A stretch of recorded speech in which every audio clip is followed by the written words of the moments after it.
Shouldn't we close the door? No. It's supposed to be open.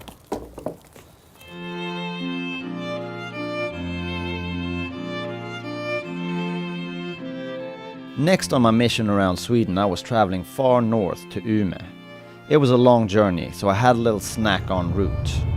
A big thing in Sweden is food in tubes. We basically have rows of them in the supermarkets. For example, this one, Kalles caviar. It's basically a staple food in Sweden. You'll find it in every fridge. We have it with a boiled egg in the morning. You can make a sandwich with hard bread, cut up boiled egg, and then Kalles caviar on top of it. It has a very acquired taste, and it seems only Swedes like it, really. This is mesmör, another Swedish classic. Our cameraman had it, and he said it tasted like caramel, salt and cheese, which for me sounds great, but I could see that he was almost puking. He was gagging from it. I mean, we have loads of different food in tubes. We have tuna, a vegetarian one, mackerel, salmon, tons. I'm gonna have some ham cheese. I mean, they're cheap. It's really easy to just have in a backpack or whatever. When we go camping, when you go skiing, especially going to festivals, these are great. Fuck it.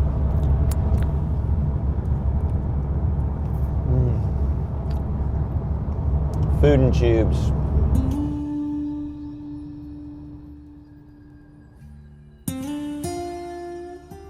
First up, I headed to Sorsele, 4 hours north of Umeå, to meet Tobias, a reindeer herder. Tobias is Sami, who are the indigenous people of Sweden. They have their own language and traditional culture tied to the land. Tobias.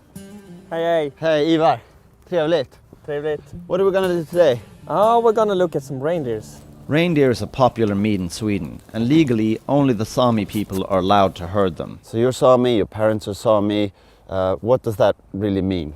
Well, the Sami people is the indigenous people of the countries of Norway, Sweden, Finland and Russia. I think we have the longest migration maybe in the world. Because you have to follow the reindeer? Yes. They have a natural way of moving in autumn and spring. We're not herding them, we just follow them. So you're no way like cowboys, like scaring them and trying to get them to go the right direction? No. Cowboys of the north. Sounds cool though. No, sounds cool. more like the Indians of the north, yeah. A more natural way. This tradition of migration and the way of living, it's important to keep the culture. It's in the blood. Roughly 3,000 of the 35,000 Swedish Sami are reindeer herders. Holy shit, there they go! Yeehaw! Our first task was to round up the reindeer so they could be transported to the coast for winter.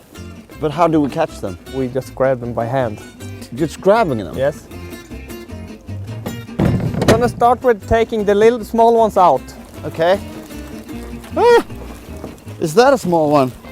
Yes, that is a small one. Come here with it. Ah, good, Ivar! I got him.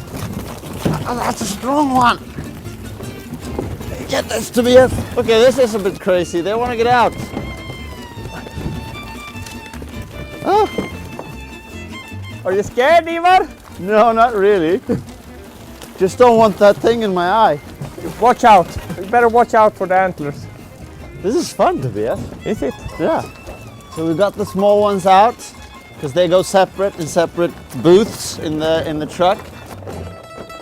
I'm good at this. Who knew?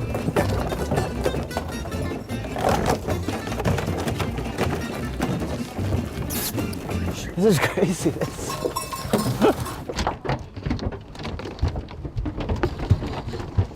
So Tobias, we got the reindeer on the truck and now we're gonna sacrifice one of them. Why do you call it sacrifice? It's respect to the reindeers. This is not an industry, it's respectful. It's a cultural, respectful thing. I've never seen something this big dying before, so I mean, I feel a bit nervous and like emotionally weird. How do you react when you kill one of them? Me, I'm calm, but I'm humble to them when I kill them.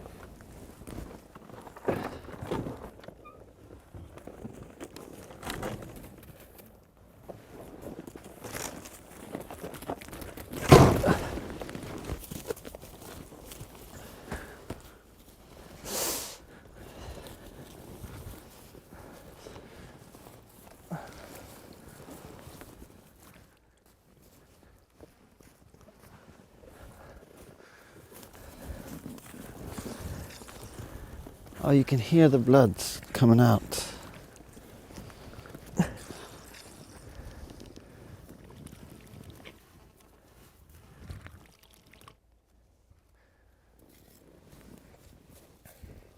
We're gonna skin it. Skin it? Yes. We have to. We're gonna remove the fur and we take out the intestines and then we're gonna eat her. Take her back and eat her. Yes. All right, good.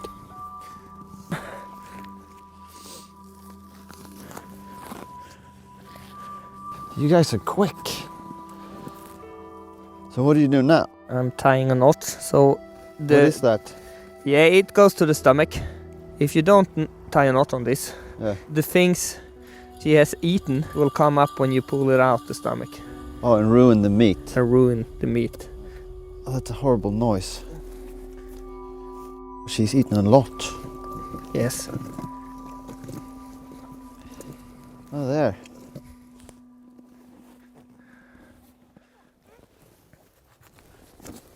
Oh, there you go.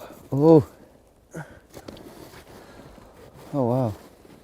Now we're gonna take up some delicious parts. We're gonna eat tonight. The tongue. The tongue.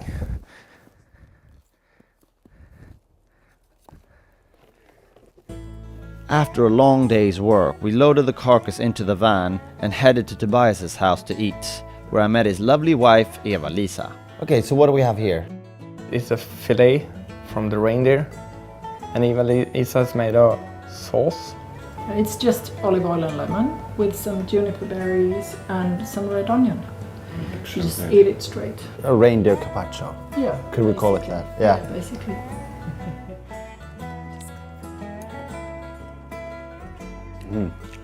Really tender. Almost melts in your mouth. So good.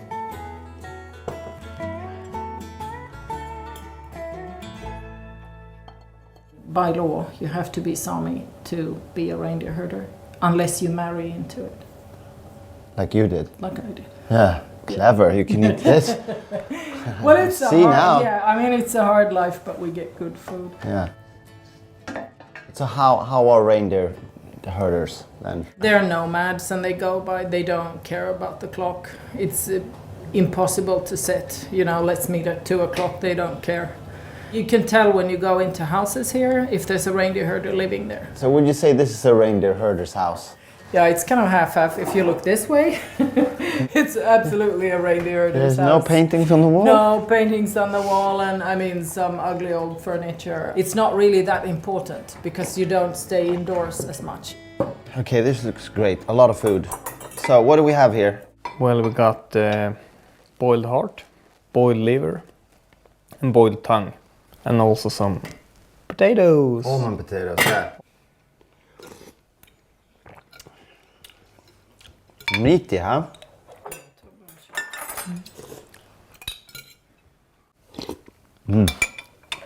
Okay, tongue. I need to get the tongue.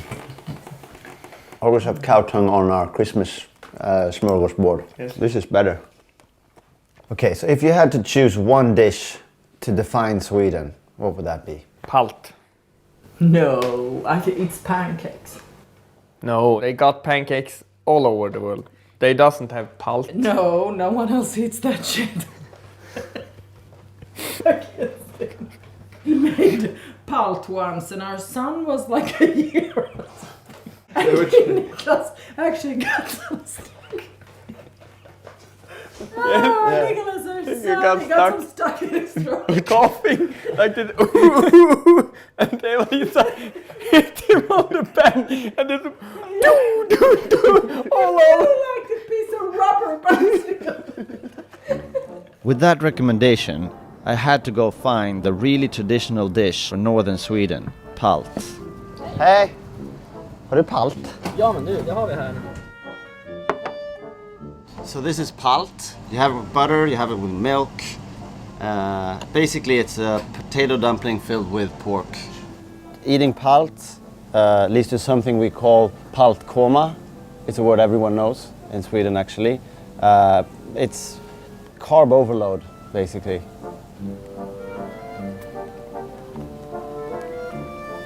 It's a potato dumpling. Kevin, I think you're a bit stingy on the bacon, eh?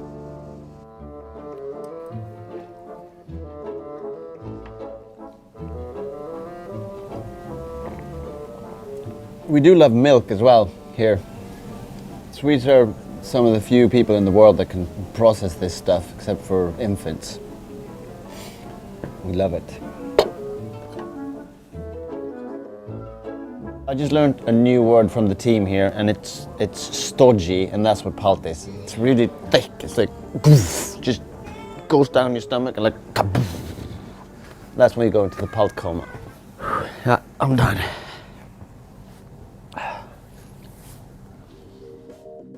Sweden has strict alcohol laws. Buying alcohol over 3.5% can only be done in the government-run Systembolaget and nowhere else. It's not always easy to find a Systembolag, and they close early, 3 p.m. on a Saturday, and they're entirely closed on the Sunday. So, if you miss opening times, bars are your best bet for a drink. We heard about a new bar in Umeå called Open Closed that was also a deli by day. It was opened by Emil, Sweden's bartender of the year in 2013. Emil is well known for his innovative use of locally foraged ingredients in his cocktails. Thanks to a tradition called allemansrätten, every man's right, anyone in Sweden is allowed to forage for wild foods and flowers. So we headed to the woods to gather ingredients for his M90 cocktail, inspired by the camouflage pattern used by the Swedish armed forces. So you're a bartender, or Yeah. would you call yourself a professor of cocktails and foraging? No, I'm a bartender. Yeah. I hate the word mixologist and all that shit. So why do you go foraging for the ingredients? Can't you just buy them in the shop? Yeah, I could, but it feels more authentic and more genuine to really go out there yourself, and it's the most organic way to do it. It's a big country, Sweden, and we have a lot of forests, so it will never run out. And it's a big thing in Scandinavia with like new modern cuisine. But if we look back, Swedish people has always been foragers. Like my grandmother and so on, everybody has their foraging in their own spots. Oh yeah, like you mean like my mom has her spot where she picks her chanterelles, and Yeah. she would never tell anyone where that No. spot. That's every family has their secret spot. Exactly. My father has his own cloudberries, and he probably won't tell me until his deathbed. On his deathbed. Yeah, it's like, probably. "Here, son. I'm not gonna tell I love you, but I'm gonna tell you about the cloudberry spot.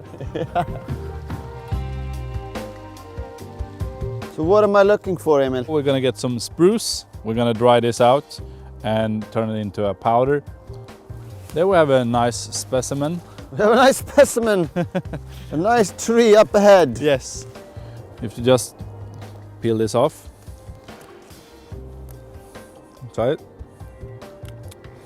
You have some acidity to it. Acidity, yeah. Yeah, in the beginning. And then you get the actual flavor. So we will using this to dry it up and use it in the M90 cocktail. How much do we need to bring? We're making a lot of drinks. Yeah. I think we need loads. Yeah, we Yep. take loads. We take the whole spruce. Take the whole tree. Yeah.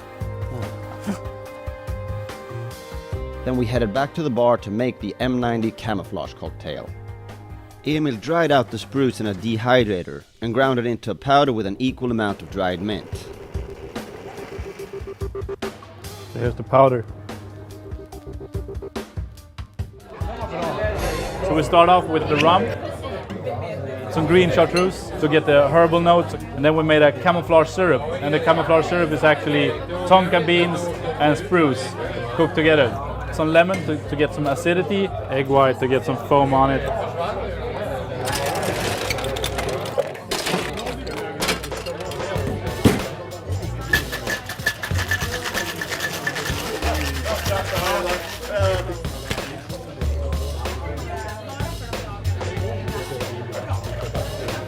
So the powders we made earlier, You have beige powder, is dried out cloudberries and vanilla. Then you have raw cacao from a chocolate factory just here in Umeå called Indigenous Chocolate Factory. And the green one is mint and spruce as we did before. You drink it from different angles and will taste differently. There you go, Ivar. The M90. So basically it's 3 drinks in one. Yeah.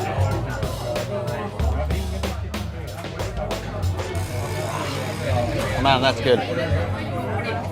I gotta have the stuff. I gotta have the stuff we did. Yeah. Just feel the herbal notes from the chartreuse. Yeah, great. Work. So good, my good man. It's fucking good, yeah. Yeah, it's fucking good. I really love the stuff, the with the spruce. Yeah. Nice foraging, nice drink master.